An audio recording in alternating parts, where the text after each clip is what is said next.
Okay, down to the last 10 shows of the season, and 9 of them are going to be randomized. So let's see what we get. It's going to be 6. What is 6? I'm living with an Otaku NEET Kunoichi. I think this is a half episode series. I think. Did not hear good things about it, but let's give it a go anyway. My God, it has been a while since I have seen something that low effort. It's just all bad in the 2 minutes that I saw of it. The animation is weak as fuck. The character designs suck. The editing is terrible. Like, it's like there was a cut where it's like, look behind you. Oh, there's the thing. There's this evil monster that was in me. And now it's gone. Oh my God, it sucks. The voice acting is terrible and mediocre. It's so not good. I really have nothing to say interesting other than this show is not good, and also like I've only seen the Kunoichi part of the Otaku NEET Kunoichi stuff at this point. I haven't gotten to the Otaku NEET stuff yet. I've only seen the Kunoichi stuff, and the Kunoichi stuff is fucking terrible. So I have no reason to believe the Otaku NEET stuff is going to be any good. Jesus Christ. Alright, please let me shuffle off this mortal coil. Otaku NEET Kunoichi is coming off the list. 8 randoms left. Let's see what is next. It is Big Money No Whammy number 1, FuguKan. I have absolutely no clue what this is. Let's find out. So, sort of peek behind the veil, behind the scenes sort of for this. I try not to record these when I'm significantly under the influence of any given substance, because I want to give an accurate portrayal of my feelings on something. But I am 2 very large margaritas deep on this one, as well as the Kunoichi one. Which, if I'm being totally honest, is the optimal way to consume... What's the fucking full title for this one? Even as an appraiser class, I'm still the strongest, which I think I determined the last time I ran into this type of subgenre is my least favorite type of class-based fantasy setting thing. I hate it so fucking much. A, because it lends itself to an edginess that's just not fun. Like, there are things that are edgy that I like. The Ubelblatt manga is an example of such. I really wish the anime was good enough to do it justice. You should read Ubelblatt if you have a chance. This fucking woe is me. I got sorted into a class without my input, because that's just my lot in life stuff. I don't know how else to describe it. That kind of fantasy world / isekai fantasy might be my least favorite type of thing from that genre, because it's all the fucking same. I'm pretty sure I talked about this last season, where instead of appraiser class, it was probably like a healer or something, or it was some other specific class. It wasn't a healer.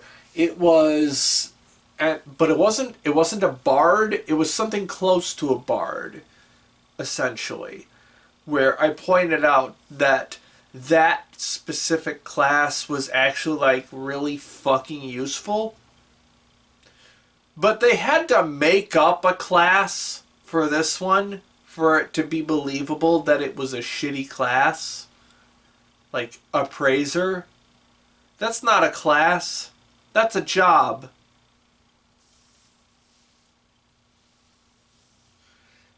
Oh my god. I don't...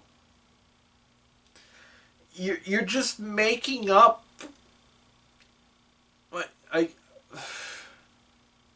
Before I finish that sentence, yes, I understand that that's all a fiction. You're just making up things to make things work.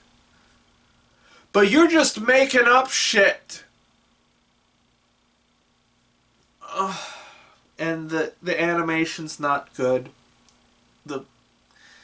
The fight choreography is minimal at best. The color design is very gray and drab. The character designs aren't interesting. Nope. I'm just done.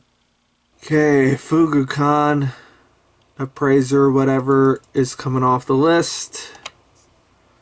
Let's roll that random number generator again. And we're going to get... What did we get? A 4. Tohai, Urarate Mahjong Tohai Roku. So this is a Mahjong show, apparently. And I think this is the last 2-core show from this list that's not Blue Box. I think this one might be one of the ones that just got uploaded to a YouTube channel, but I'm not entirely sure, so let's find out. Okay, I need someone to explain to me why there has been such a massive prevalence of Mahjong anime over the past 2-ish years. Like, I understood when... Is it Kaiji or Akagi that did Mahjong? I don't remember because I haven't actually seen any of those. But I know he's like a game-oriented author. So I understand why Mahjong would be like for him. I don't understand why there are so many Mahjong anime as of late. I was gonna make a joke about like if I had a nickel for every time a Mahjong anime was released onto YouTube in the past 2 years, I would have 2 nickels. But apparently this didn't get released on YouTube. They just did all of the promo shit for it on a YouTube channel. Live Chart kind of lied to me. They said that the stuff was available on YouTube, but it wasn't. So I had to torrent it real quick. Not that it mattered, because the show looks like fucking dog shit. It is bad. The character designs are shit. It is super stationary and static. Not fun at all to look at. Icky. Also, this one is super not for people who do not know how Mahjong works, which is this guy right here. I don't know how Mahjong works, and this show is definitely not trying to teach me. So, we're not going to try. Alright, get this stupid Mahjong anime off the list so that I can roll again. Where did my mouse cursor go? There he is. Let's see what is next. It is 1. Honey Lemon Soda. Okay, this is the only shoujo title of the season, and it actually got a decent amount of hype from shoujo people. I like shoujo when it's done well, so let's see if it's done well. Okay. I know that shoujo fans are like starved for content at this point. Understandably so, because we have not had a lot of shoujo recently. But what the fuck was that? I thought people, liked this show from this season. And I'm sure some people do. But I watched, 4 minutes of that. And that was atrocious. The editing is fucking terrible and discombobulating. The character designs suck dog shit. The animation is... I wish the animation was non-existent, because when there is animation, it's terrible. I don't... Is this what the standard is now for shoujo? I really hope it's not. Because I swear I thought people liked this show, or at least some people liked this show. This is bad. This is really fucking bad, guys. Oh my god.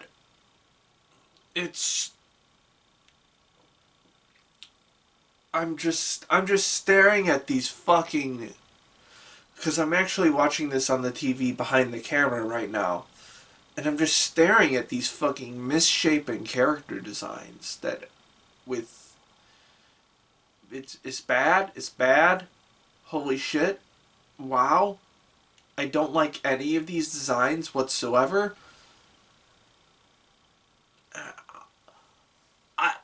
I got stun-locked. I got stun-locked by how fucking bad the editing and the comedic timing and all of that was. I have no interest in learning anything about any of these characters. Holy shit, that sucked. Oh my god, take this fucking show off the damn list. That was horrible. What the hell? Okay. Let's roll the random number generator again. What are we getting next? 5. Okay, Twins, HinaHima. This is one of the single episode things that I added at the last minute. Maybe it'll be as decent as Land of Nomo? Maybe? Let's find out. No. No, that's just unfinished. It is. This is very... Listen. This is probably someone's passion project, and I shouldn't be laughing at it. But this is unfinished. This is... There are not enough in-between frames for me to watch this entire episode.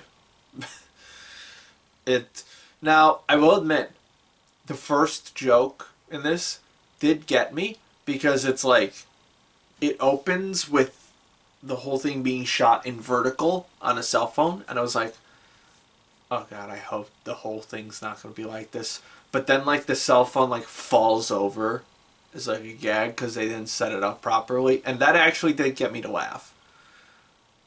But then I watched the animation, and it's just not complete. That's all I can say about it. This is not fully animated. It is missing frames everywhere. And it's super distracting. And also the compositing is fucking bad.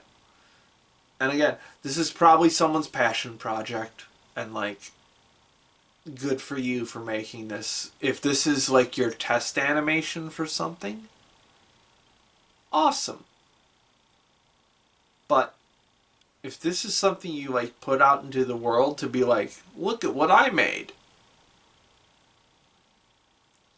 you might want to go back to the drawing board.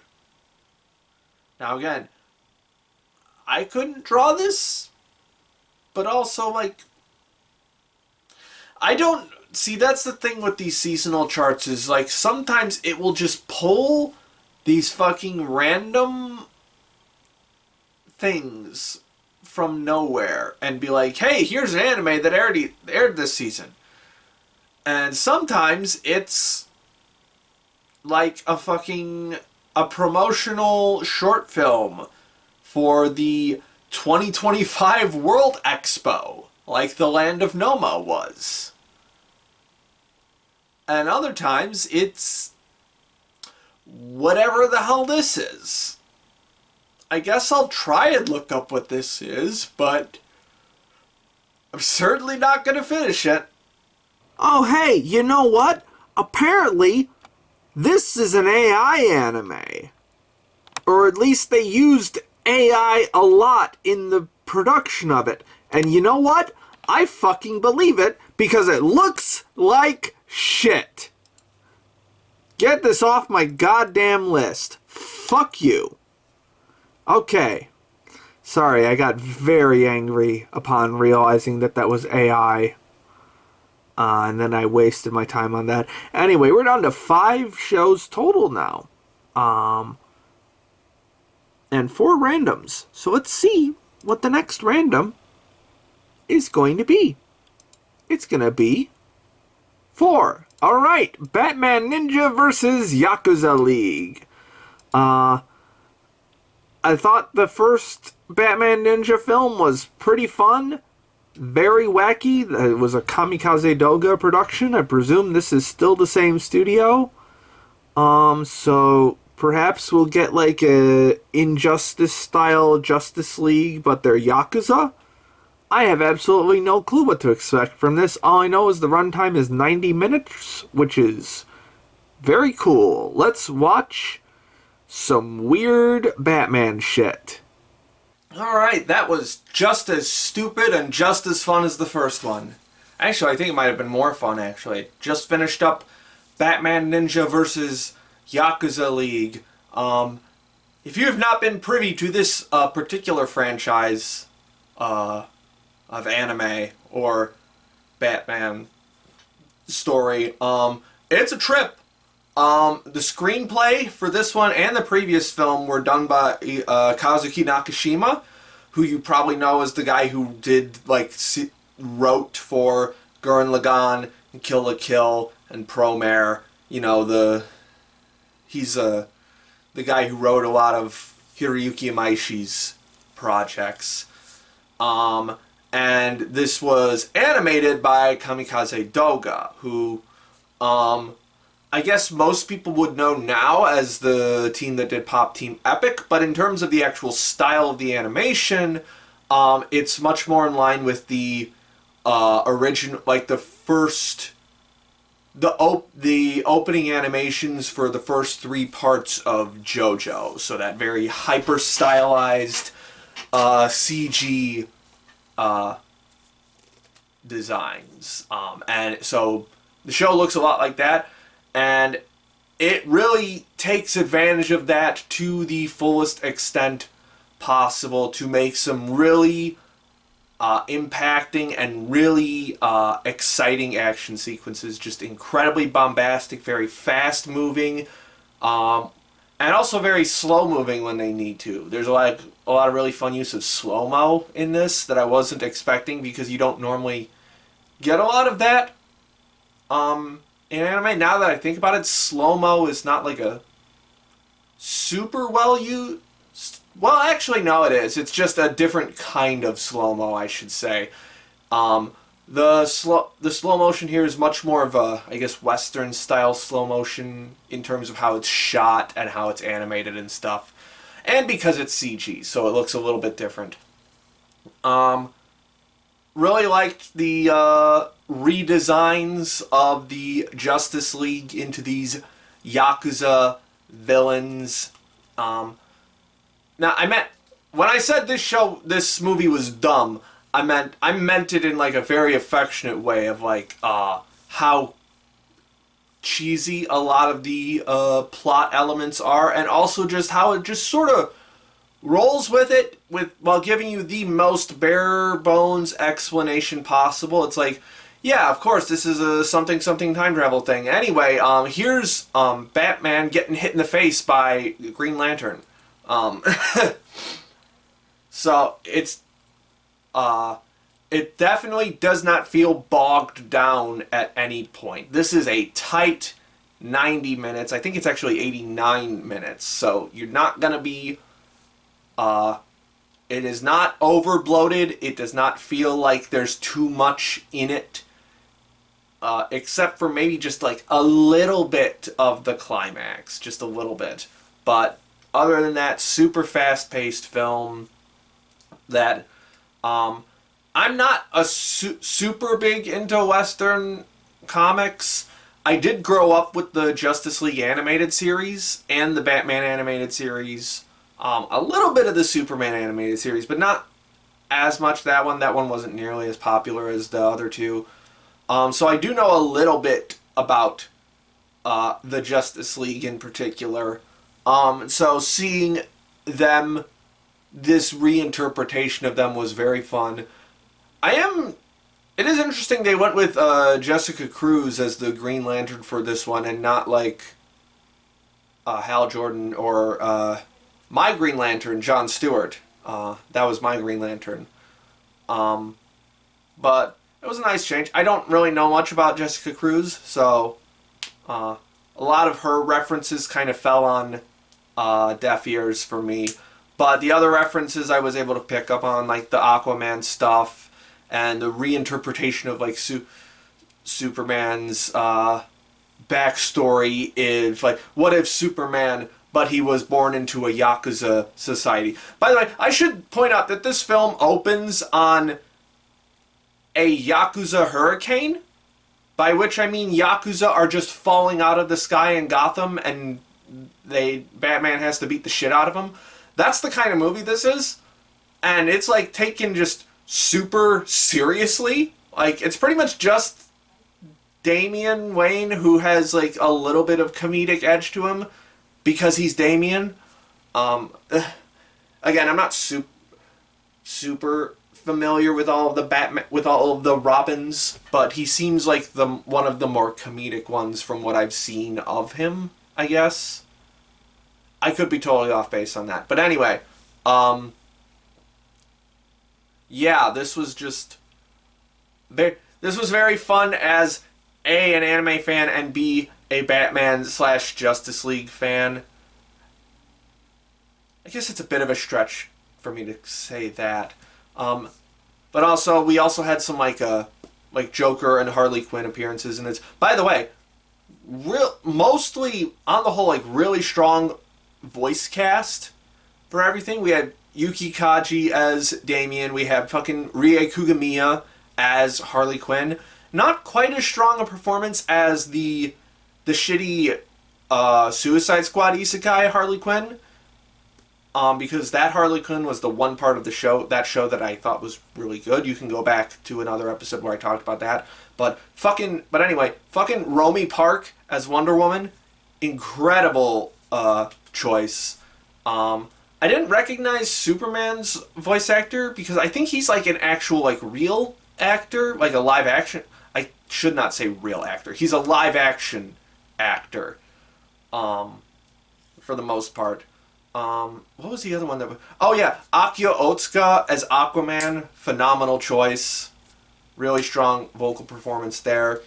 And we had fucking Yugo Kanno on the soundtrack, and he's just going fucking insane with genre and bombast and stuff. I will say, there is a little bit of audio balancing issue with the soundtrack at times. Like, it just sort of explodes and gets a little too loud at times.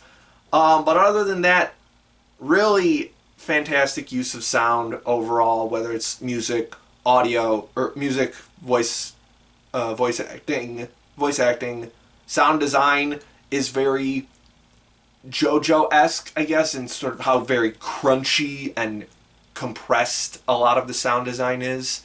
So it gives itself a lot of impact. Yeah, this is just like a very fun movie, especially like if you have, for me, like, even not being a super deep lore DC fan, I can still look at stuff and go like, oh, hey, I recognize that. That's a fun little thing.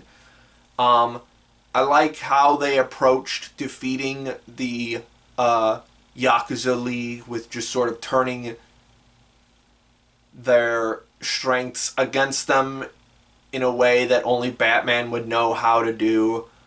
Um, yeah, I don't know why I felt like I had a lot more to say about this than I do, but it's a very straightforward movie in terms of what its appeal is. It is wacky, but not like shoved in your face wacky. It's not Whedon speak wacky. It is like it kind of it takes itself seriously. What's the Death Note concept? Like the authors of Death Note, they were serious comedy or whatever they call it. Where the situation is just taken so very seriously to the point where it's like just funny on its surface because it's so bizarre. And it's executed very well.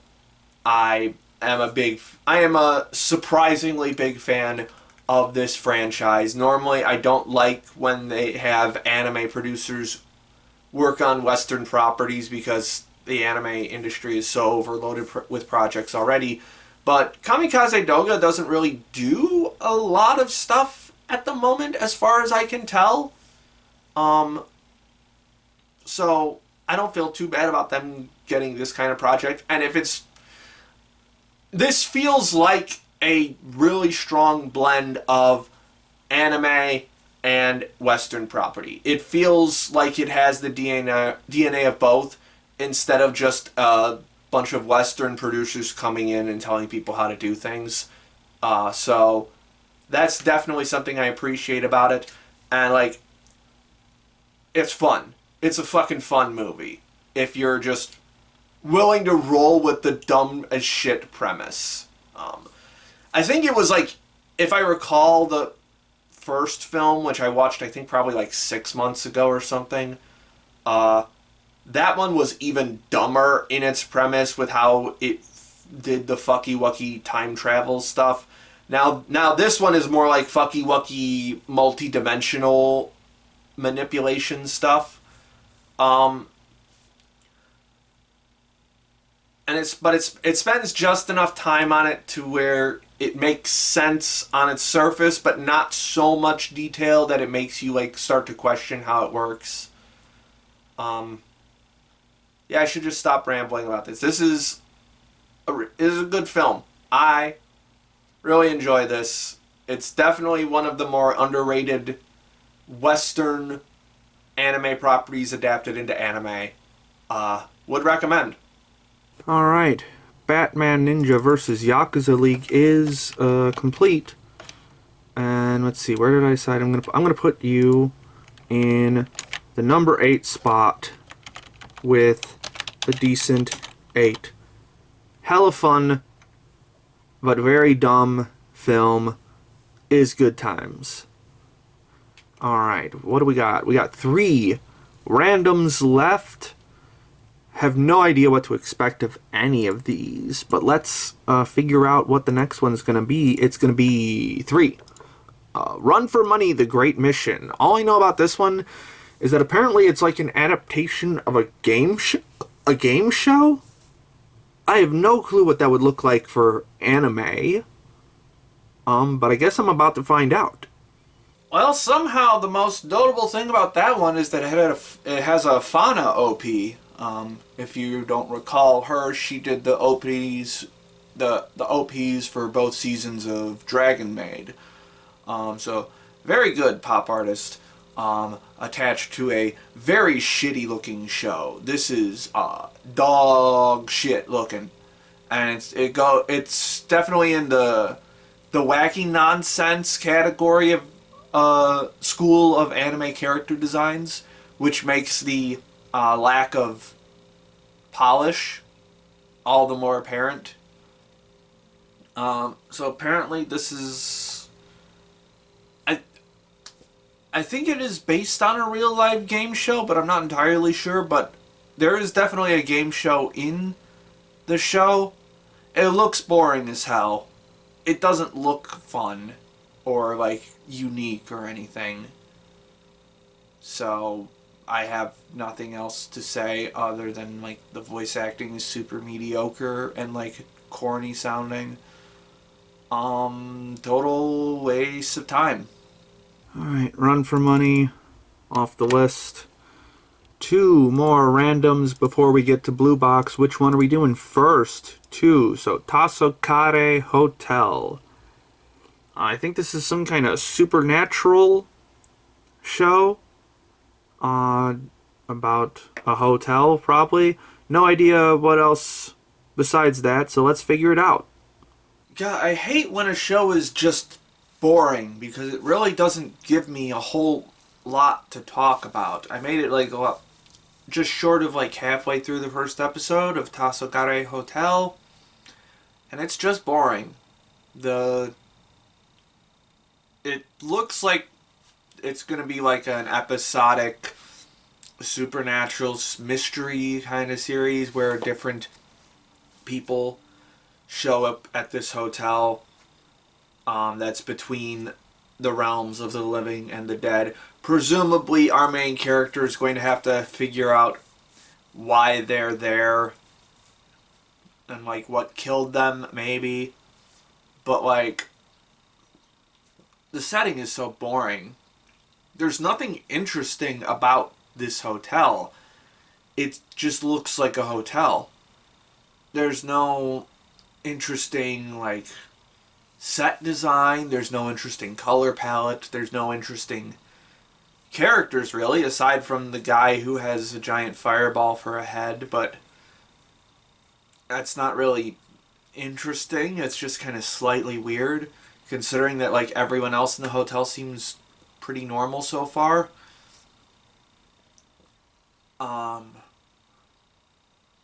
Don't care for the voice acting of the main character, which I'm kind of not surprised by after seeing her resume. She's done very little voice acting, at least in terms of anime. Yeah, it's so boring. There's nothing hooking me at all about this show, and I really don't know what they were going for. Alright, Tasokare Hotel. Goodbye, off the list. Alright, last random non-end cap show of the season, Ameku, MD, Doctor Detective. God, that title sucks. But at least it gives me a pretty good idea of what the show's going to be about, so let's give it a go. Man, this show wants to be House so fucking bad. It's like they name drop Lupus in the first 2 minutes of this show. It's not even subtle. But also it's boring. The intro to this first episode is just paced all wrong for what this show is. And what this show is going to be, what it's very obviously going to be, is House, where you have the super genius doctor who is like just better than everybody else, being a doctor detective and figuring out some obscure illness that the patient has when everyone else couldn't figure it out. This intro is very slow. Not like it tries to be fast-paced and like catchy and like upbeat, but it just doesn't know how. Probably because this is a Project Number 9 show and they just don't make good anime. Like here's how the show should have started. It's a lot of fast cutting between different things, a lot of like mild panic maybe, or just like anxiety between different doctors of like, what the hell's going on, we can't figure this out. Maybe amp up the melodrama just a little bit, and then Dr. Ameku just bursts through the fucking door, calls them all idiots, and points out what it is. That's what this show should be. But no, it is incredibly slow. This doctor seems not nearly as much enough of an asshole for this episode to be titled Dr. Sherlock. Because if you've actually read the original like Sherlock Holmes novels, Sherlock Holmes is kind of an asshole. Just like House is kind of an asshole. I mean, House is literally based on Sherlock Holmes, right down to the drug addiction. But like, it's just paced so badly, and the writing is so lopsided and boring. It's like, on the one hand, it feels incredibly stilted and like artificial in like a sense of like, this is not how people would be talking. They're just presenting a plot premise to you right now.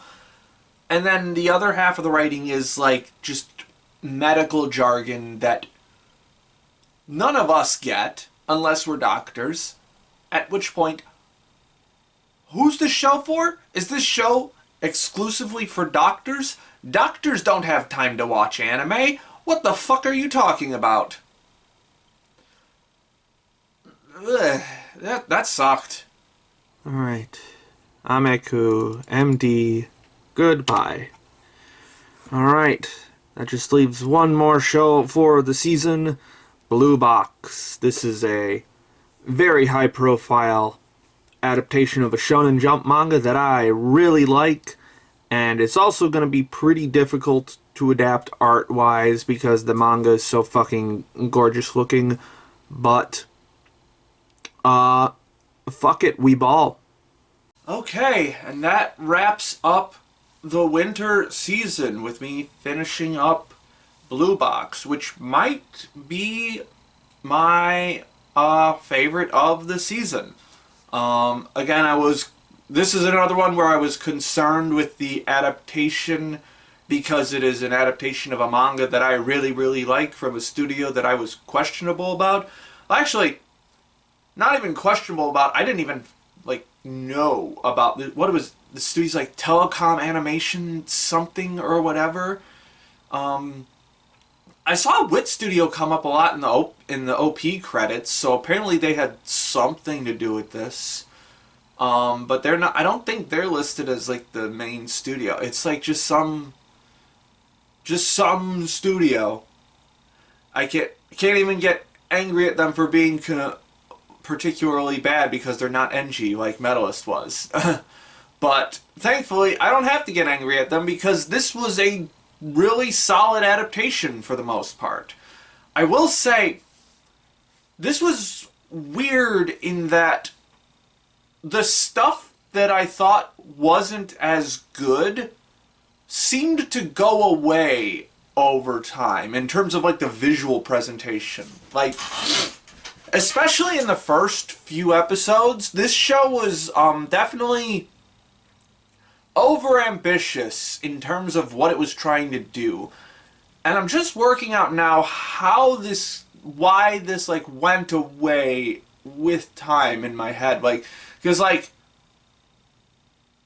when this show tries to really shoot for the moon, it has a lot of compositing issues. Like the way that the characters stand out from the backgrounds too much. A lot of the backgrounds are very obviously like CG builds, and so that the way the characters interact with them don't always look right. A lot of times you'll have a bunch of CG characters in the background doing sports stuff. And when you have them situated directly behind a character that is just standing still, doing nothing, except like talking maybe, it really stands out. And so like the early episodes, it really tries to be ambitious with movement and the way the camera moves, the way the characters move, stuff like that. Sometimes it works out, but a lot of times it just feels like it just barely misses. But overall the character designs are so fucking solid, and like the actual animation when it does like 2D like hand-drawn animation looks really damn good. So I was like, okay, I'll roll with this and see if like I get used to the bad compositing. And then something weird happened in that the show got less ambitious as the episodes progressed. There were less of these very wild shots, like the shot in episode 1 of like Taiki, the POV of Taiki running back to the gym at the end of the episode, where it's like I understand why they wanted to do this shot, but it's just not, they weren't quite up to snuff with it. And then like these big like camera zooms and like panning shots and like these big multi-character shots that often end up just like CG ickiness, sort of just go away as time goes on in the show, and the shots become a lot, because like in the early episodes I was like, you know, if they really just focused on like making the character designs as like crisp and clean as possible, and making the shots themselves very solid, and locking them in to like compositing them with the backgrounds really well, even if the show doesn't move that much, if it's a lot more just frame for frame gorgeous as fuck, I would be okay with that. A lot like the first season of Oshinoko, to that in a certain degree, if you remember me talking about that. And then that's kind of what happened.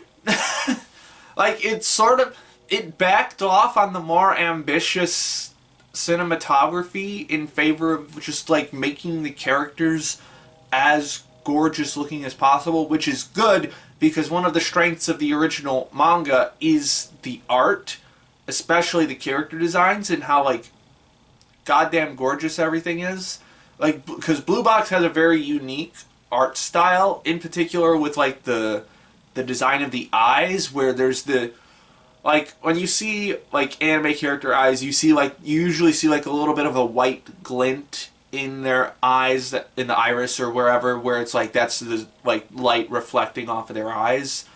In Blue Box, that part of the design is like really big, and so it gives the characters a very distinct feeling, almost not quite like that's the pupil, but it becomes much more a part of the eye, and so that it's a very unique design, that where the way I described it to you probably sounds terrible, but when you look at the actual designs, it looks awesome.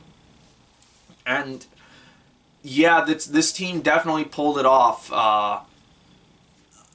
These are some gorgeous character designs. The shots of Chinatsu and Hina are just fucking, when they need to look gorgeous, are fucking gorgeous. This show is incredibly good at evoking that sense of like, the sense of having a crush, that warmth and tingling inside of you when you have these just uplifting feelings for someone, and it evokes that very well, in large part because the art design for like the character designs and the color design too is so solid, and because it backed off on some of the more questionable elements. I do wonder if the reason that it backed off on those elements was because they ran out of resources to make those elements work, like every other production in anime. But in this instance, instead of it leading to shots that are just like broken, it must have happened like early enough in production for the director or somebody to go, well, we need to scale back on this stuff and just go to more like reverse shot kind of stuff, just like very standard, a lot more standard cinematography. I'm just speculating on that, but that does sound like a thing that could have happened in my brain. That makes sense. And I think it was for the better, to be honest. Because it ended up leaning more into the strengths of the original manga. And not that the animation like completely goes away. It still has these very nice, very small cuts every now and then. It just doesn't have these like more lengthy sequences of athletic animation like the early episodes do. It's a lot more economical with how it doles out those bits of Sakuga, and I think it's for the better for that. Because, like, yes, this is a sports manga, but it's not just a sports manga. It's a sports manga and a romance manga. And I think this show does, much like the manga, it does an incredible job of balancing those two, like, 50-50. I would say it's like 55% romance, 45% sport. But again, that's also kind of hard to judge because thematically they bleed into each other, which is one of the reasons that Blue Box is so fucking good, because the themes of the sports manga and the themes of the romance manga, I assume Koji Miura just discovered one day that those themes overlap a lot, and that's what possibly inspired him to write Blue Box the way that it is. Like these themes of like hard work and like how sometimes hard work just doesn't pay off, and like luck and timing have a lot to do with success to a certain degree.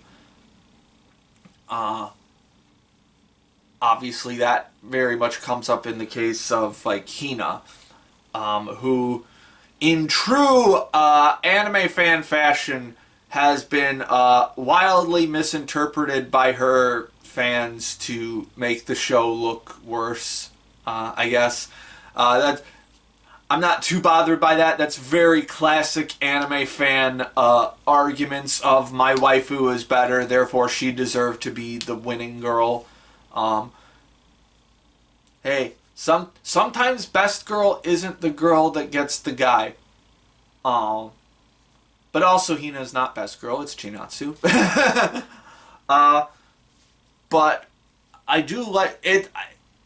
It is pretty obvious in the show why Hina does not succeed in her romantic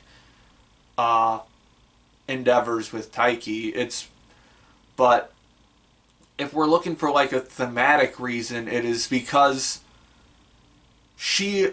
a lot of the times in the show, she like closes herself off a little bit from Taiki, and is just not all the time, but enough to where it leaves Chinatsu more room to grow in Taiki's heart, as opposed to Hina, where she just kind of is like, I like you, okay, bye, and then just kind of fucks off, and does, like, she will still, like, step in every now and then to be like, just so you know, I like you, bye, but that's not really what Taiki needs. He needs someone who is there for, like, mutual support, like, morally, or not more, emotionally, mentally, and even physically to a certain degree, which is where Chinatsu comes in, where it's like, Chinatsu is also a very cute girl who tries very hard at the sport that she does and is very good at the sport that she does, but she's also able to offer the like verbal support and interaction that Taiki needs to motivate himself to be better. Like, it's the reason he fell in love with her in the first place was seeing her put in so many hours early in the morning at getting better at basketball, which he doesn't get from Hina. So, like, as good as Hina is, and as hard as she tries at rhythmic gymnastics, she just was not in the right place at the right time for Taiki to fall in love with her. And I feel like the show makes that pretty clear. So if you are still wondering why Taiki is not interested in Hina, well, the answer is to a degree he was, which is another thing that I really appreciated about this show is like it touches on the very obvious idea of you can like more than one person at a time. It's just a matter of do you like which person you like more, which I feel like does not come up enough in at least in modern anime romance series. If not anime romance series on the whole. It's probably there, like, it's kind of the whole underpinning of the harem genre, but they never really, like, bring focus to that idea, if that makes any sense. I'm probably just, I might just be talking out of my ass on this one, but, like, I feel like anime doesn't really come to the conclusion very often of, yeah, you can, like more than one person at the same time. But if you're not going the poly route, it just comes down to a matter of who do you like more. Like the analogy that Kyo comes up with of like, yes, you are 100% in on Chinatsu, but maybe there's another 30% where you're in on Hina.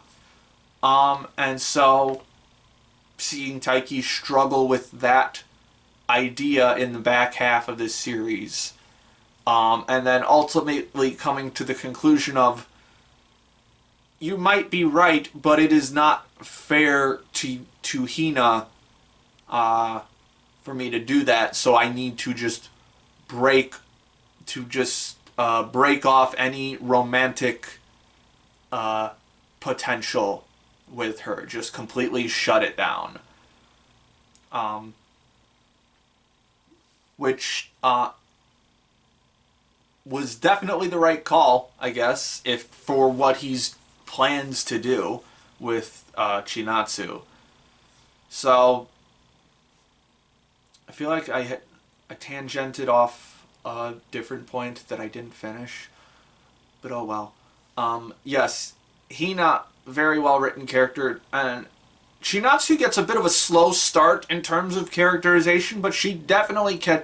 Once it becomes obvious to the audience that she also has feelings for Taiki, she becomes much more of an interesting character in the way that she interacts with, well, everyone really, but a lot with Taiki, with Karen, and just how she either tries to put herself out there for Taiki or just gets a little scared sometimes and puts distance between them. And a lot of the quote-unquote misunderstandings in this are like very reasonable misunderstandings, and also they do tend to get resolved fairly quickly because, again, these characters just talk to each other a lot about what they're feeling all the time. So that made the misunderstandings a lot more bearable. And it also led to a lot of just very fun and very interesting interactions between all of the main cast and stuff. Sorry, this is a very, very solid adaptation of the manga in that sense, in the sense of it fully understands what makes the manga good and translates that to the screen in the best way possible. Well, not necessarily the best way possible, again, because of those early episodes where it just cinematically doesn't quite work. But also, not just a romance series, also a sports series. And the sports elements are actually pretty good. Occasionally a little bit truncated for my liking, but still very good on the different rivalries that build up amongst all the different badminton players in this first season make for very interesting relationships amongst the guy characters in the show. And also a bit of that starts to bleed into the romance side of it as well, with how, like, just with how everyone's just kind of friends with everybody in this show. Like, we have the rivalry between Taiki and Haru. We have Haru having Karen as a girlfriend, and Karen is one of Chinatsu's best friends. And then just sort of the way that the romance snakes around that line of people, and how, like, you just sort of pass ideas along that chain of, like, how relationships work, how crushes work, so on and so forth. Yeah, Blue Box is crazy good this week. That's a Twitter joke for people who don't interact with this very specific group of anti-Twitter people that I follow. Also, I do want to give God, I forgot what the guy's name is, but the composer for this series definitely stood out as well. I almost thought it was Masaru Yokoyama at first, but it's not. God, I have to look up who the composer was again. They haven't done a lot. And I'm struggling to... Oh, they did, they did G-Witch. So... They're definitely an up-and-coming composer, it seems like, and I will definitely be on the lookout for them, because they are they understood the assignment. They bolstered the emotions of the scenes to the highest degree that they possibly could. With these very, like, soaring woodwind and string lines. Not a lot of brass. Occasionally a lot of, like, acoustic or very soft electric guitar lines, which also made me go, like, no, this isn't Yuki Hayashi, is it? No, it's not hype enough to be Yuki Hayashi. Also, Yuki Hayashi already worked on 2 other shows this season. Those were, Sakamoto Days and Medalist. So, I doubt he had time for a third high-profile anime adaptation. But yes, I will have to look up who this composer is again, because I really like their work. Also, solid work from the voice cast as well. Definitely some interesting casting choices to a certain degree. Akari Kito as Hina was spot on. I'm trying to recall other things she's been in, but I most know her as Tsukasa from Fly Me to the Moon, or Tonikawa, whatever the anime version of the title is. We have, I think it was Reina Ueda as Chinatsu, who I believe is Akane in Gridman. Also very solid performance. Occasionally a little too artificially sweet in some areas, but I do think that's also kind of the point with the initial portrayal of Chinatsu, just this overwhelming cuteness from Taiki's perspective. And probably the biggest surprise, I guess, in terms of the vocal performance, I guess, was we had Kana Ichinose as Ayame.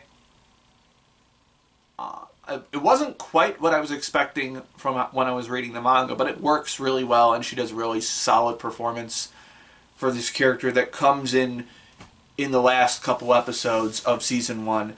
And we do have a Season 2 announced already, which, I guess... I can't say anything because I'm going to spoil it for the non-manga readers. I guess if you were on the fence about Season 1, you should definitely watch Season 2, because at the this covered like fucking 80 chapters of the manga, which is insane. That's like a 3-to-1 chapter ratio. Well, actually, it's really not that insane, I guess, because like the Blue Box manga flies by when you're reading it. There's not a whole lot of text sometimes, so a lot of it is just either just wistful, what's the word I'm looking for? Just longing, I guess. A lot of like still a lot of pictures of cute anime girls and a lot of sports stuff. So it really flies by when you're reading it. So I'm not surprised that the adaptation is going as fast as it is.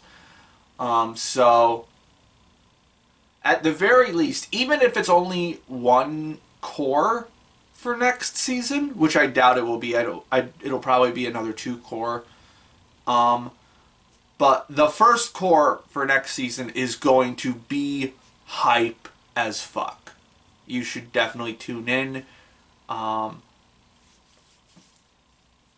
Yeah, really. Oh, one last thing before we go. I noticed this show uses a lot of fade to white. Like, you know, like fade to black, like for scene transitions and stuff. This show does a lot of fade to white. Often to like as like very poignant emotional notes, which I have not seen in a very long time, or at least like to this degree. Actually, I haven't seen a show do it to this degree ever. I think it is a very prominent cinematic tool in this. I don't dislike it. It definitely gives the show a much more kind of airy and uplifting kind of feel to it. But once you notice it, you really do notice it. But yes, Blue Box is really, really good. I was concerned at first because of how overambitious the production was, but boy, they nailed it. Alright, Blue Box is complete. And you know what? Yeah, we're gonna go all the way to the top with this one and put you in the number 1 spot with a decent 8. Definitely my favorite of the season so far. Can't wait for season 2. I don't know why I said so far. It's overall, because we're done with the season. We are done with the winter season. Now let's take a look at our the range of finishes that we had. I expected to finish between 13 and 19 shows, and we hit 17, which I expected. I expected it to be a little lower at the start, but also we did have some late entries here with Batman Ninja and Land of Nomo. Anyway, we also had a couple surprises. Again, Flower and Asura. Didn't quite really love that one. Again, some surprise entries like Land of Nomo, and then Red Ranger was probably the biggest surprise finish out of all of these. But aside from those, and then I guess maybe Bureaucrat to Villainous, not a whole lot of surprises on this list.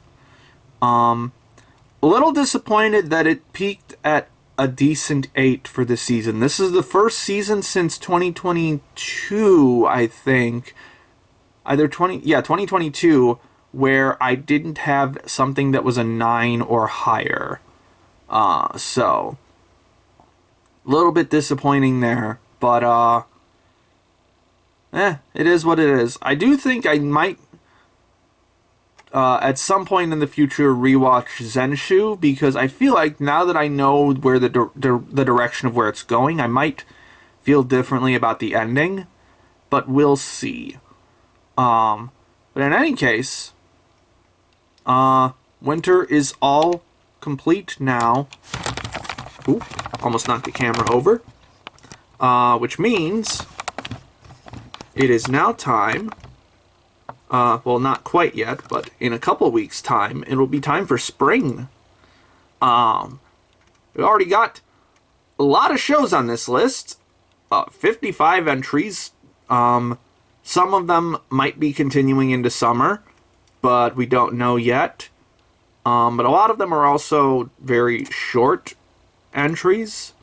But that will be for later. So, until then, my name is Ember, and I'll see you next time.